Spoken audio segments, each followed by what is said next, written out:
Buenas noches, mi nombre es Andrés Fernando Vaquero Daza, estudio Ingeniería de Sistemas en la UNAD de Bogotá, José C. Gómez.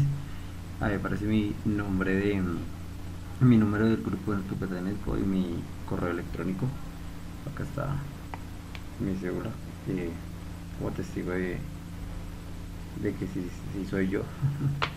Bueno, a continuación haré la presentación de los temas propuestos por el tutor. El periodo de señal de corriente alterna se conoce como el periodo del tiempo que demora cada valor de la sinusoide de corriente alterna en repetirse o cumplir un ciclo. Prácticamente, como podemos ver aquí, de este a este punto o de este a este punto es cuando se repite. Es entre pico y pico, valle y valle, o entre no y no. El periodo se expresa en segundos y se representa con la letra T. El periodo es inverso a la frecuencia, que ya la veremos más adelante, y matemáticamente se representa por medio de la siguiente fórmula.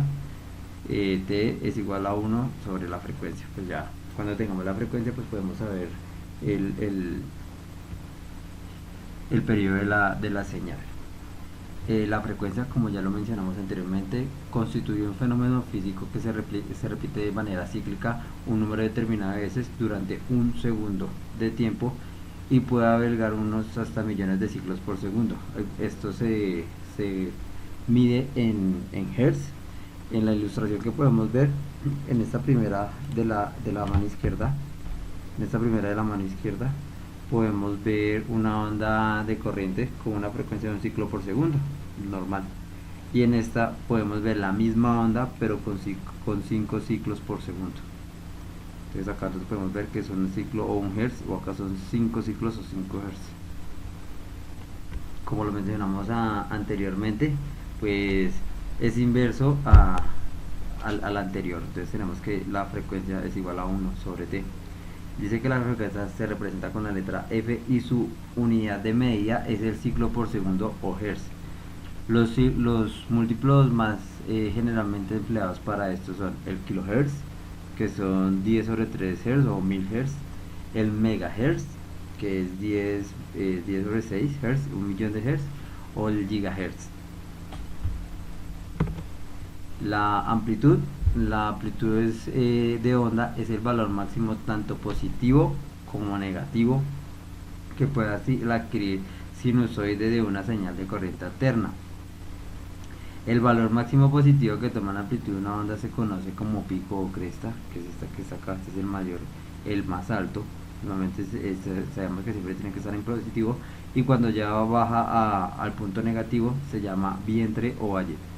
El punto nulo, en donde el positivo pasa a negativo, o viceversa, en donde efectivamente el negativo pasa a ser positivo, se conoce como nodo o cero.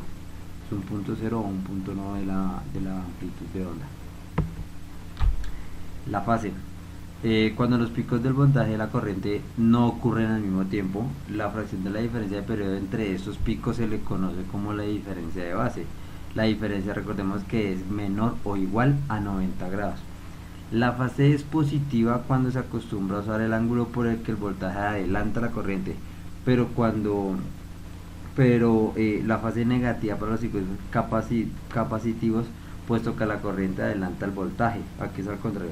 Vimos que en el principio el voltaje adelanta la corriente, pero se vuelve negativa cuando la corriente adelanta el voltaje. Entonces, como nos dice, es menor, es menor a los que a los 90 grados. La fase de relación de un ciclo completo de un periodo de referencia son los 360, ya cuando portal es completo. Acá siempre nos muestran los 90 grados, como podemos ver.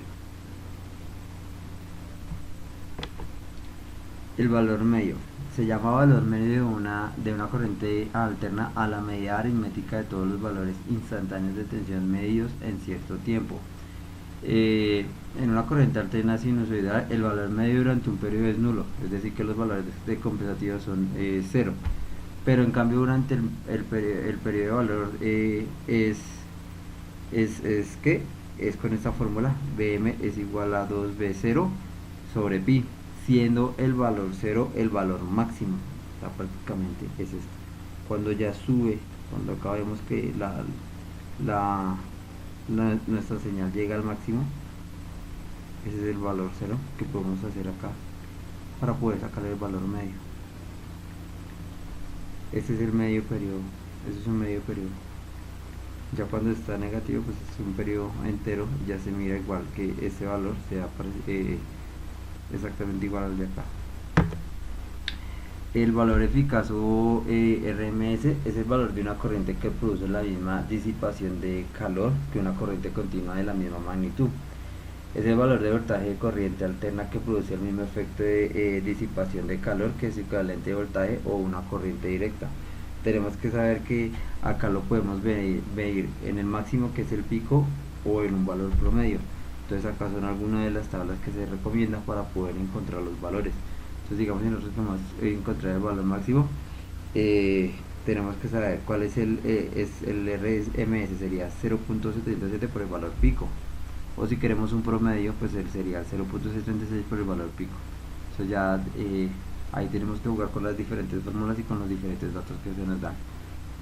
Respecto a la pregunta del estudiante 3 que me corresponde a mí, que dice que por qué se prefiere la corriente alterna sobre la directa para la transmisión de corriente eléctrica entre estaciones y puntos domiciliarios, pues a mi concepto esto es debido a que el transporte de energía eléctrica por cables sufre de caída de tensiones o voltaje en proporción a las distancias utilizadas.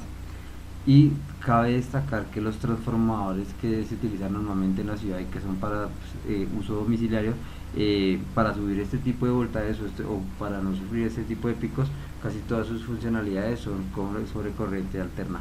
Sabemos de que es más fácil pasar una corriente alterna a una corriente directa que no en viceversa. Esto la verdad es más complicado y sería pues un gasto y un costo innecesario que se realizaría y no se vería la verdad con normalidad.